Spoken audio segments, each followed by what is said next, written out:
ಮೇಘನಾ, ಚಿರು ಸರ್ಜಾ ಇಬ್ಬರು ಕೂಡ ಇಂಡಸ್ಟ್ರಿಯಲ್ಲಿ ಒಂದೊಳ್ಳೆ ಹೆಸರನ್ನ ಮಾಡಿದಂಥವ್ರು. ನಾಯಕ ಆಗಿ ನಾಯಕಿಯಾಗಿ ಇಬ್ಬರು ಸಿನಿಮಾ ಇಂಡಸ್ಟ್ರಿಯಲ್ಲಿ ತಮ್ಮದೇ ರೀತಿಯಾದಂಥ ಕಥೆಗಳನ್ನು ಆಯ್ಕೆಕೊಂಡು ಅಭಿನಯ ಮಾಡ್ತಾ ಇದ್ದವರು. ಯಾವುದೇ ಪಾತ್ರಗಳಾಗಲಿ ಇಬ್ಬರು ಕೂಡ ಒಪ್ಕೊಳ್ತಾ ಇದ್ರು. ಇಂಥ ಚಿರು ಮತ್ತು ಮೇಘ ಇಬ್ಬರೂ ಪ್ರತ್ಯೇಕವಾಗಿ ನಾವು ನೋಡೋದಾದ್ರೆ, ಮೇಘ ಒಂದು ಸಿನಿ ಕುಟುಂಬದಿಂದ ಬಂದವರೇ. ಚಿರು ಕೂಡ ಫ್ಯಾಮಿಲಿ ಬ್ಯಾಕ್ಗ್ರೌಂಡನ್ನು ನೋಡಿದಾಗ ಅರ್ಜುನ್ ಸರ್ಜಾ ಅವರ ಅಳಿಯನಾಗಿ ಹೆಸರನ್ನ ಮಾಡಿದವರು. ಸೊ ಅರ್ಜುನ್ ಸರ್ಜಾ ಮೇಲೆ ಒಂದೊಳ್ಳೆ ಎಕ್ಸ್ಪೆಕ್ಟೇಷನ್ ಇತ್ತು. ಯಾಕಂದರೆ ಅರ್ಜುನ್ ಸರ್ಜಾ ಅವರು ಅನೇಕ ರೀತಿಯಾದಂಥ ಸಿನಿಮಾಗಳಲ್ಲಿ ಅಭಿನಯಿಸಿ ಅನುಭವ ಇತ್ತು. ಆ ಕಾರಣಕ್ಕಾಗಿ ಅವರ ಅಳಿಯನಿಗೂ ಕೂಡ ಅದೇ ಥರ ಟ್ರೈನಿಂಗನ್ನು ಮಾಡಿರ್ತಾರೆ ಅಂತ ಚಿರು ಎಂಟ್ರಿಗಾಗಿ ಸ್ಯಾಂಡಲ್ವುಡ್ ಕಾದಿತ್ತು. ಚಿರು ಕೂಡ ಆ ಎಲ್ಲ ನಿರೀಕ್ಷೆಯನ್ನು ನೆರವೇರಿಸಿದ್ರು. ಇನ್ನು ಸೆಕೆಂಡ್ ಲೈನ್ ನಾಯಕರು ಅಂತ ಬಂದಾಗ, ಅಂದರೆ ಕಡಿಮೆ ಬಂಡವಾಳ ಅಥವಾ ಸಾಧಾರಣ ಕತೆ ಅಂತ ಬಂದಾಗ, ಚಿರು ಅವರನ್ನು ಹೋಗಿ ಮಾತನಾಡಿಸಿದ್ರೆ ಚಿರು ಒಪ್ಕೊಳ್ತಾ ಇದ್ರು. ಹಾಕಿದ ಬಂಡವಾಳ ಬರ್ತಾ ಇತ್ತು. ಲಾಭ ಅನ್ನೋದಕ್ಕಿಂತ ಬಂಡವಾಳ ವಾಪಸ್ ಬರುತ್ತಲ್ಲ ಅನ್ನುವಂಥ ಕಾರಣಕ್ಕೆ ಸಣ್ಣ ಸಣ್ಣ ಪ್ರೊಡ್ಯೂಸರ್ಸ್ಗಳು ಚಿರುವನ್ನು ಹಾಕೊಂಡು ಸಿನಿಮಾ ಮಾಡ್ತಾ ಇದ್ರು. ಇನ್ನು ಮೇಘನಾ ಕೂಡ ತಂದೆ ತಾಯಿ ಇಬ್ರು ಸಿನಿಮಾ ಇಂಡಸ್ಟ್ರಿಯಲ್ಲೇ ಇದ್ದಿದ್ರಿಂದ ಈಕೆ ಕೂಡ ಸಿನಿಮಾ ಇಂಡಸ್ಟ್ರಿಯಲ್ಲೇ ಹೆಸರು ಮಾಡಬೇಕು ಅನ್ನುವಂಥ ಮಹದಾಸೆ ಇತ್ತು. ಯಾವಾಗ ಸಿನಿಮಾ ಆಫರ್ಗಳು ಬಂತೋ ಆ ಸಿನಿಮಾಗಳನ್ನು ಮಾಡೋದಕ್ಕೆ ಶುರು ಮಾಡಿದ್ರು. ರಾಜಹುಲಿ ಅನ್ನುವಂಥ ಒಂದು ಸೂಪರ್ ಹಿಟ್ ಸಿನಿಮಾವನ್ನ ಕೊಟ್ರು. ಅದಾದ್ಮೇಲೆ ಮೇಘನಾ ಒಂದಷ್ಟು ಸಿನಿಮಾಗಳನ್ನು ಕೂಡ ಮಾಡಿದ್ರು. ದರ್ಶನ್ ಜೊತೆಗೂ ಕೂಡ ಸ್ಕ್ರೀನ್ ಶೇರ್ ಮಾಡಿದ್ರು. ಹೀಗಿರ್ಬೇಕಾದ್ರೇನೆ ತಾನು ಪ್ರೀತಿ ಮಾಡ್ತಾ ಇದ್ದೀನಿ, ಮದುವೆ ಆಗ್ತಿದ್ದೀನಿ ಅಂತ ಸಡನ್ ಆಗಿ ಹೇಳ್ಬಿಟ್ರು. ಎಲ್ರಿಗೂ ಅದು ಶಾಕ್ ಅನ್ಸಿತ್ತು. ಯಾಕಂದ್ರೆ ಮೇಘ ಮತ್ತು ಚಿರು ಇಬ್ರು ಕಲಾವಿದರ ಕುಟುಂಬದಿಂದನೇ ಬಂದವರು. ಆದ್ರೆ ಜಾತಿ ಬೇರೆ ಆಗಿತ್ತು. ಆದ್ರೆ ಅದನ್ನ ಅವರ ಪೇರೆಂಟ್ಸ್ ಏನ್ ತಲೆ ಕೆಡಿಸ್ಕೊಂಡಿಲ್ಲ. ಯಾಕಂದ್ರೆ ಚಿರು ಮತ್ತು ಮೇಘನಾ ಇಬ್ರು ಮೊದಲಿಂದ ಗೆಳತಿ ಆಗಿದ್ರು. ಸೊ ಹೀಗಿರ್ಬೇಕಾದ್ರೆ ಇಬ್ರು ಪ್ರೀತಿಸಿ ಮದುವೆ ಆಗ್ತೀವಿ ಅಂತ ಹೇಳಿದ್ರು. ಮನೆಯವರಿಗೆ ನಾವು ಮದುವೆ ಆದ್ರೆ ಇವರನ್ನೇ ಮದುವೆ ಆಗೋದು ಅನ್ನೋದನ್ನು ಕೂಡ ತೋರಿಸಿದ್ರು. ಮಕ್ಕಳ ಖುಷಿಯಲ್ಲೇ ಪೋಷಕರು ಕೂಡ ಖುಷಿ ಕಾಣಬೇಕು ಅನ್ನುವಂಥ ನಿಟ್ಟಿನಲ್ಲಿ ಮಕ್ಕಳು ಹೇಳಿದ ಹಾಗೆ ತಂದೆ ತಾಯಿ ಕೂಡ ಕೇಳಿದ್ರು.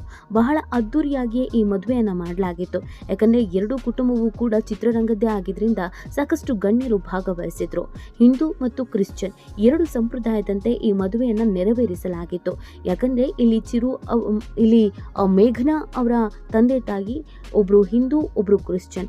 ಆ ಕಾರಣಕ್ಕಾಗಿ ಆ ಎರಡೂ ಸಂಪ್ರದಾಯದಂತೆ ಮದುವೆಯನ್ನ ಮಾಡಿಕೊಡಲಾಗಿತ್ತು. ಅದೆಲ್ಲವನ್ನ ಚಿರುಮನೆಯಲ್ಲೂ ಒಪ್ಕೊಂಡಿದ್ರು. ಪ್ರೀತಿಸಿ ಮದುವೆ ಆಗ್ತಿದ್ದಂಥ ಹಿನ್ನೆಲೆಯಲ್ಲಿ ಇವ್ರು ಏನ್ ಹೇಳ್ತಾರೋ ಅದೆಲ್ಲವೂ ಕೂಡ ರೈಟ್ ಆಗಿತ್ತು. ಆದ್ರೆ ಅದೇನೋ ಎಲ್ಲವೂ ಚೆನ್ನಾಗೇ ಇತ್ತು. ಇದ್ದಕ್ಕಿದ್ದ ಹಾಗೆ ಒಂದು ಆಘಾತ ಹೊರಗೆ ಬಂದಿತ್ತು. ಅದೇ ಚಿರು ಸಾವು. 2020ರಲ್ಲಿ ಚಿರು ಸಾವನ್ನಪ್ತಾರೆ. ಚಿರು ಸಾವು ಇವತ್ತಿಗೂ ಯಾರು ಮರೆಯೋದಕ್ಕೆ ಸಾಧ್ಯವೇ ಇಲ್ಲ. ಯಾಕಂದರೆ ಅಷ್ಟು ಯಂಗ್ ಆಗಿದ್ದವರು, ಅಷ್ಟು ಹ್ಯಾಂಡ್ಸಮ್ ಆಗಿದ್ದವರು, ಗಟ್ಮುಟ್ಟಾಗಿದ್ದವರು, ಚಿಕ್ಕ ವಯಸ್ಸಿನವರಾಗಿದ್ದ ಚಿರು ಇದ್ದಕ್ಕಿದ್ದ ಹಾಗೇನೆ ಸಾವನ್ನಪ್ತಾರೆ ಅಂತಂದರೆ ಅದನ್ನು ಯಾರಿಗೂ ಅರಗಿಸಿಕೊಳ್ಳೋದಕ್ಕೆ ಆಗಲೇ ಇಲ್ಲ. ಚಿರುಗೆ ಹಾರ್ಟ್ ಅಟ್ಯಾಕ್ ಆಗುತ್ತೆ. 2020ರಲ್ಲಿ ಚಿರು ಕೊನೆ ಉಸಿರೆಳಿತಾನೆ. ಆಗ ಇನ್ನೊಂದು ದುರದೃಷ್ಟದ ವಿಚಾರ ಅಂತ ಅಂದರೆ ಮೇಘನಾ ಪ್ರೆಗ್ನೆಂಟ್ ಆಗಿದ್ರು. ಹೌದು, ಆಗ ತಾನೇ 4 ತಿಂಗಳ ಪ್ರೆಗ್ನೆಂಟ್ ಆಗಿದ್ರು ಮೇಘನಾ. ಇಂಥ ಸಂದರ್ಭದಲ್ಲೇ ಪ್ರೀತಿಸಿ ಮದುವೆ ಆದಂಥ ಗಂಡನನ್ನು ಕಳೆದುಕೊಂಡಿದ್ರು. ಈ ಮೂಕ ವೇದನೆ ಹೇಗಿತ್ತು ಅನ್ನೋದು ಮೇಘನಾಗೆ ಮಾತ್ರ ಗೊತ್ತಿದೆ. ಯಾಕಂದರೆ ಎಷ್ಟೋ ವರ್ಷಗಳ ಕಾಲ ಪ್ರೀತಿಸಿ ಮನೆಯವರನ್ನು ಒಪ್ಪಿಸಿ ಅದ್ದೂರಿಯಾಗಿ ಮದುವೆ ಆಗಿ ಒಂದು ಒಳ್ಳೆಯ ಸಂಸಾರವನ್ನು ನಡೆಸ್ತಾ ಇದ್ದು ಇನ್ನೇನು ತಮ್ಮ ಪ್ರೀತಿಯ ಫಲವಾಗಿ ಮಗು ಪ್ರಪಂಚಕ್ಕೆ ಬರುತ್ತೆ ಅನ್ನುವಾಗ ಪ್ರೀತಿಸುತ್ತಿದ್ದವರನ್ನು ಕಳೆದುಕೊಳ್ಳೋದ್ರ ನೋವು ಅವರಿಗೆ ಮಾತ್ರ ಗೊತ್ತಿರತ್ತೆ. ಎಂಥವರಿಗೂ ಕೂಡ ಈ ಥರದೊಂದು ಪರಿಸ್ಥಿತಿ ಬರಲೇಬಾರದು. ಹೌದು, ಆ ಸಂದರ್ಭದಲ್ಲಿ ಮೇಘ ತುಂಬಾ ಸ್ಟ್ರಾಂಗ್ ಆಗ್ತಾರೆ. ಆದರೆ ಮೇಘನ ತಂದೆ ತಾಯಿ ಮಾತ್ರ ಕುಗ್ಗಿ ಹೋಗ್ತಾರೆ. ಯಾಕಂದರೆ ಇದ್ದಂಥ ಒಬ್ಬ ಮಗಳ ಬಗ್ಗೆ ತುಂಬಾ ಸಾಕಷ್ಟು ಕನಸುಗಳನ್ನು ಕಂಡುಕೊಂಡಿದ್ರು ಮೇಘನ ತಂದೆ ತಾಯಿಗೆ. ತಾವು ಒಬ್ಬಳೇ ಮಗಳಾದ್ರೂ ಕೂಡ ಆಕೆಯ ಪ್ರೀತಿ ಕೊಟ್ಟು ಬೆಳೆಸಬೇಕು, ಆಕೆಯನ್ನು ತುಂಬ ಚೆನ್ನಾಗಿ ನೋಡ್ಕೋಬೇಕು ಅಂತ ಸಂಪಾದನೆಯನ್ನು ಮಾಡಿದರು. ಮಗಳು ಇಷ್ಟಪಟ್ಲು ಅಂತ ತೋರಿಸಿದವರನ್ನೇ ಮದುವೆನೂ ಮಾಡಿಸಿಬಿಟ್ರು. ಆದರೆ ಮಗಳ ಜೀವನ ಹೀಗಾಗ್ಬಿಡುತ್ತೆ ಅಂತ ಅವರ ತಂದೆ ತಾಯಿಗೆ ಭಾವಿಸಿರಲಿಲ್ಲ. ಯಾವಾಗ ಮೇಘನ ಅವರ ಬಾಳಲ್ಲಿ ಈ ಥರದೊಂದು ಬಿರುಗಾಳಿ ಇತ್ತೋ ಆಗ ನಿಜವಾಗ್ಲೂ ಸುಂದರ್ರಾಜ್ ಅವರು ಮತ್ತು ಪ್ರಮೀಳಾ ಅವರು ಕೊರಗಿ ಕುಗ್ಗಿ ಹೋದರು ಅಂದರೆ ತಪ್ಪಾಗಲಿಕ್ಕಿಲ್ಲ. ಆದರೆ ಮೇಘನಾ ಈ ವಿಚಾರದಲ್ಲಿ ತುಂಬಾ ಸ್ಟ್ರಾಂಗ್. ಆಕೆ ಕಮ್ ಬ್ಯಾಕ್ ಮಾಡಿದಂಥ ರೀತಿ ಇವತ್ತಿಗೂ ಅದು ಎಷ್ಟೋ ಹೆಣ್ಣು ಮಕ್ಕಳಿಗೆ ಮಾದರಿ. ಅಷ್ಟು ಸ್ಟ್ರಾಂಗ್ ಆಗಿ ವಾಪಸ್ ಕಮ್ ಬ್ಯಾಕ್ ಮಾಡ್ತಾರೆ. ಯಾಕಂದರೆ ಗಂಡನ ಇಲ್ಲದೆ ಮಗುವನ್ನು ಸಾಕೋದು ಅಷ್ಟು ಈಸಿ ಅಲ್ಲ. ಆದರೆ ಮೇಘನಾ ಮಗುಗೋಸ್ಕರ ಬದುಕ್ತಾ ಇದ್ದಾರೆ. ಆದರೆ ಇದೀಗ ಒಂದು ವಿಚಾರ ವೈರಲ್ ಆಗಿದೆ. ಅದನ್ನು ಸ್ವತಃ ಮೇಘನಾ ಅವರ ತಂದೆ ಸುಂದರರಾಜ್ ಅವರೇ ಹೇಳಿದ್ದಾರೆ.